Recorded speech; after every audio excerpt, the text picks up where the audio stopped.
Hi, good morning. Just recall what we have discussed in our last class. We have discussed about units in Saturn. Okay, so what about the units in Saturn? Units in Saturn are those elements that are relatively prime to n. Units in Saturn are those elements that are relatively prime to n. So, the congruent classes in. Okay, so set of units of Saturn are the congruent class A such that A and n are relatively prime, and it is denoted like this. Okay. Now we are going to prove one proposition. It is very easy. The set Zn multiplication, okay, of units in Zn is closed under multiplication. What is the meaning of a closed under multiplication?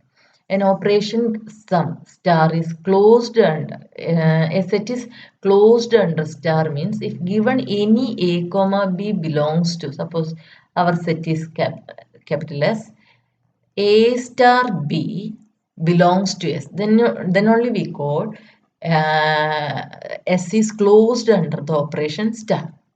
Here we have to prove closed under the operation multiplication. That means given any two elements A comma B belongs to units of Zn, that is Zn multiplication, we have to show that AB belongs to Zn multiplication. Clear? Once again, a set S is said to be closed under the operation star. The operation star may be addition, multiplication, or anything. Okay. So, it depends on the set. The operation must be a binary operation.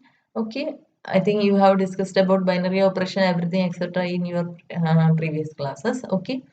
So it is closed here. Closed under the operation means given any two elements, when that all elements operated, that element also belongs to S. Okay. So here we have to prove the set of units in Zn. Okay. That means the elements in Zn multiplication is closed under multiplication. Okay. Here operation is multiplication. Clear? So, let A and B belongs to Zn multiplication. We have to prove that AB belongs to Zn multiplication. Here actually, this is actually congruent class. Okay? Congruent class. And we have to prove this congruent class belongs to Zn plus. Okay, that means the congruent class AB is a unit in Z. We have to prove congruent class AB is a unit in Z. And so what we have to prove? We have to prove actually what we have to prove. We have to prove AB and N are relatively prime. Okay, why? Units in Zn are those elements that are relatively prime to N. Okay, so you take two elements AB and A comma B belongs to Zn multiplication. As this belongs to Zn multiplication, we get A and N are relatively prime and B and N are relatively prime. So using this proposition, proposition 1.2.3d. What is 1.2.3d? Let A and B, C be integers, A not equal to 0, B not equal to 0. Fourth one shows that A and BC are relatively prime if and only if A and B are relatively prime and A and C are relatively prime. Okay, here A, here B, here A, here C. So A into BC. Okay, so here also we have A and N are relatively prime. A and N are relatively prime, B and N are relatively prime. So if we multiply this one, AB and N are relatively prime. AB and N are relatively prime means our congruent class AB belongs to AB is a unit in Zn. That means AB belongs to Zn multiplication. So given any two elements in Zn multiplication, their product also belongs to this set because AB belongs to Zn plus is AB means A into B is same as our congruent class AB. Okay. Therefore, given any elements A comma B, their product also belongs to Zn multiplication. Okay. Therefore, Zn units are closed under multiplication. Okay, there is no need to write all these things, just recall all these things. Okay,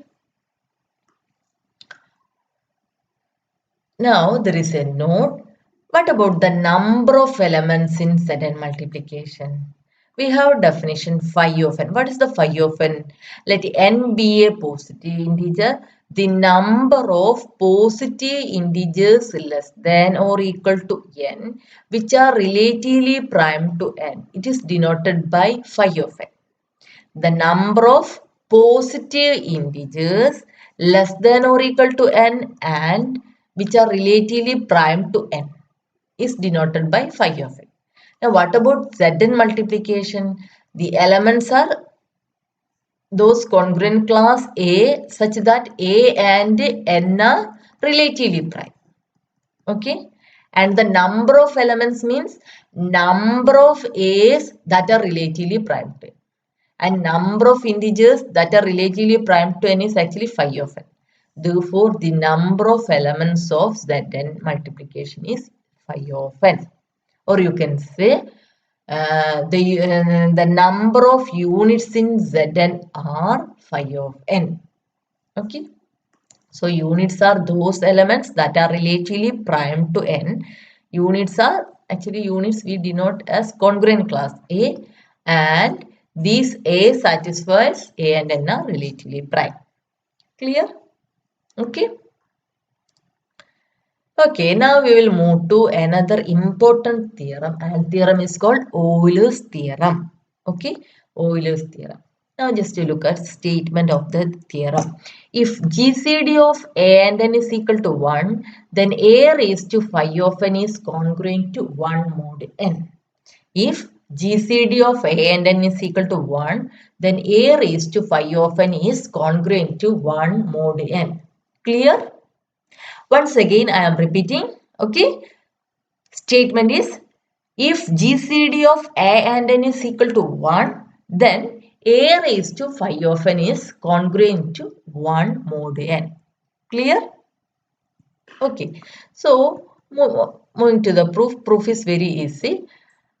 What we have to prove? We have to prove A raised to phi of n is congruent to 1 mod n. And we have this condition only. A and n are relatively prime. Okay. So, in Zn, if you consider Zn, what is actually Zn? Congruent classes. Okay. So, if you consider, for example, you can consider some Z6. Okay. What about Z6? This is actually congruent class 0, 1, 2, 3, 4, 5. What is phi of 6? By definition, phi of 6 is those elements that are relatively prime to 6. Okay. So actually by our definition, phi of 6, you can easily say from here number is 2 because 1 and 5 are relatively prime to 6, or you can directly evaluate formula because we have 6 is equal to 2 into 3, phi of 6 is equal to 6 into 1 minus 1 by 2 into 1 minus 1 by 3 by formula, and this is equal to 6 into 1 by 2 into 2 by 3, and which is equal to 2. So our phi of 6 is 2. Now if you look at these congruent classes, how many representatives are relatively prime to 5? Sorry, prime to 6. Here one congruent class is there. This is represented by a number which is relatively prime to 6, and here also 5. So here two congruence classes are there which are represented by a number that is relatively prime to 6. Okay, here also phi of 6. We can generalize this, that is, if you consider Zn, then there are phi of n congruent classes which are represented by an integer relatively prime to n. Okay, in our Z6 we have 2 and phi of 6 is also 2. You can try with another number, you can try with 8. Okay, so so again Once again I will try. Okay, what about phi of 8? What is phi of 8? Phi of 8 is 8 into 1 minus 1 by 2, that's equal to 4. Okay, so if you consider set 4, set 8, what about the set 8? 0, 1, 2, 3, 4, 5, 6, 7. Now, how many are represented by numbers relatively prime to 8? Here 1, then 3, then 5, then 7. So, how many? 4. Phi of 8 is also 4. Okay, clear? So, if you consider certain, then clearly there are phi of n congruent classes which are represented by an integer relatively prime to n. Okay, so let these representatives be a1, a2, etc. a phi of n. There are actually phi of n in number. Okay, and we are denoting each as a1, a2, a3, etc. a phi of n. Okay, in this case we can denote this as a1, and this is here phi of n is 4, a1, a2, a3 and a4. Okay, this is a1, this is a2, this is a3 and this is a4. Clear? So okay, let the representative be denoted by a1, a2, etc. a phi of n. So what we have done in set n, there are phi of n congruent classes which is represented by an integer relatively prime to n, and let these representatives be a1, a2, etc. a phi of n. Now, for a given integer a, we have a and n are relatively prime. Consider the congruent classes. I am repeating, consider the congruence classes represented by the products AA1, AA2, etc. A phi of n. Okay, so here we are considering, we have A1, A2, etc. A phi of n are each represents distinct congruent classes. Okay, here in this example, okay, each represent distinct congruent classes. Now what we are choosing, we have to choose, given assumption is a and n is relatively prime, so you can take a number relatively prime to 8. You can take any number relatively prime to 8. Okay, we can take 50. Okay, no problem. Okay, so if you consider the product 15 into a1, 15 into a2, 15 into a3, 15 into a4, you consider this. Okay, so what about 15 into a1 is 15, and 15 into 3 45, 15 into 5, what about 15 into 5 75, 15 into 7 105. And clearly these congruent classes are distinct. We have to check. Okay, we have to check whether congruent classes are distinct. Okay, for this we have one proof here. Okay, and the idea is these congruent classes are distinct. Okay, so for example you have to write that only these congruent classes are distinct, but I am here explaining the proof. So here the consider the congruent class represented by the products a1, a2, etc. a phi of n by proposition 1.3.3b. These are all distinct because a and n are relatively prime. Okay. For example, you can easily write clearly these all are distinct because a and n are relatively prime, and we have this result, and you have to write this result, for example. Okay, actually you have to write this result. Okay, so what we have representatives. Suppose a1, a2, etc. a phi of n, these are numbers relatively prime to n. Therefore, these all are distinct. So clearly AI, congruent class represented by AI is not equal to congruent class represented by AJ for 1 less than or equal to I less than or equal to J less than or equal to phi of n. Clear? Because if you consider a numbers relatively prime to some number, some relatively number prime to 8, clearly these are distinct. Therefore, congruent class represented by each of them are distinct. Now, suppose we have to prove these also represent distinct congruent class. We assume the contradiction. Suppose AAI equal to AAJ. So AB equal to congruent class A equal to congruent class B means A is congruent to B mod n. Okay, congruent class A equal to congruent class B. In our first class, we have discussed this implies A is congruent to B mod n.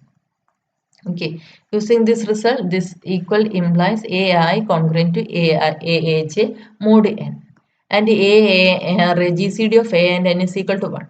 But we have this result AC is congruent to AD mod n, and A and n are relatively prime implies C is congruent to D mod n. So if you apply this result, here what we get is AI is congruent to AJ mod n. That means congruent class AI is equal to congruent class AJ. But we have congruent class AI is not equal to AJ. So this contradiction arises as we have taken these are equal.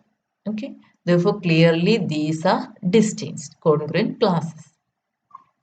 Therefore, also we have A and N are relatively prime. A and N are relatively prime. Therefore, AI is also relatively prime to N for 1 less than or equal to I less than or equal to phi of N. So each AI are relatively prime to N. Therefore, if you consider congruent class represented by these AIs, each AI are relatively prime to N, and therefore if you consider AAI congruent class, clearly this set is same as our set A1, A2, etc. A phi of n, but these are written in a different order. Okay, so because if you can, all these are distinct, and how many are there in this? All are these are distinct, and this is in phi of n numbers. Okay, and that means clearly these are same as congruent class A1, congruent class A2, etc. A phi of n written in a different order. Okay. So if you consider their product, we have, suppose you have set 3, 5, 7.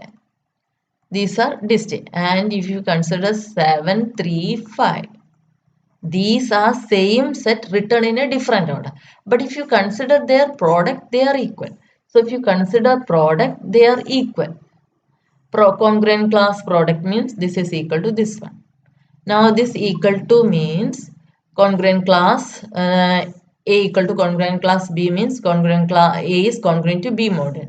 Therefore A1, A2, etc. A phi of n is congruent to, because if here we have A repeated phi of n times, so A raised to phi of n. Okay, A1, A2, etc. A phi of n. Clear? Right hand side A1, A2, etc. A phi of n. A phi of n. So A repeated phi of n time. That's why we have A raised to phi of n here, and A1, A2, etc. A phi of n. So here A raised to phi of n into A1, A2, etc. A phi of n mod n, AI congruent to AI, GCD of AI and n is equal to 1 implies GCD of A1, A2, etc. A phi of n is equal to 1, n is also equal to 1. So using again our property, what we get is, we get a AB congruent to AC mod n implies A and n are relatively prime implies B is congruent to C mod n. So here we have, this is actually this into 1 and this into 1. Okay, so this we cancel each other, or like this. Okay, this implies 1 is congruent to A raised to phi of n mod n, or this implies A raised to phi of n is congruent to 1 mod n. This is the Euler's theorem. Okay, once again what we have, just uh, look at the proof. we are taking consider set n, and there are phi of n congruent classes each represented by a1, a2, etc. a phi of n. Then given any integer a relatively prime to n, you consider this set. These are all distinct, and as they are distinct, these are same as a1, a2, etc. n in different order. Therefore, these are equal like this, and finally we reach here. And our last corollary, this is called Fermat's theorem. This is also important. Okay. Now, what is Fermat's theorem? Fermat's theorem says that if P is a prime number and A is any integer,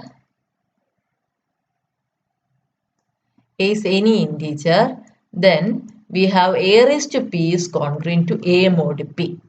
If P is a prime number, then for any integer A, we have A raised to P is congruent to A mod P. Proof is very easy. If P divides A, then trivially A raised to P is congruent to A mod P.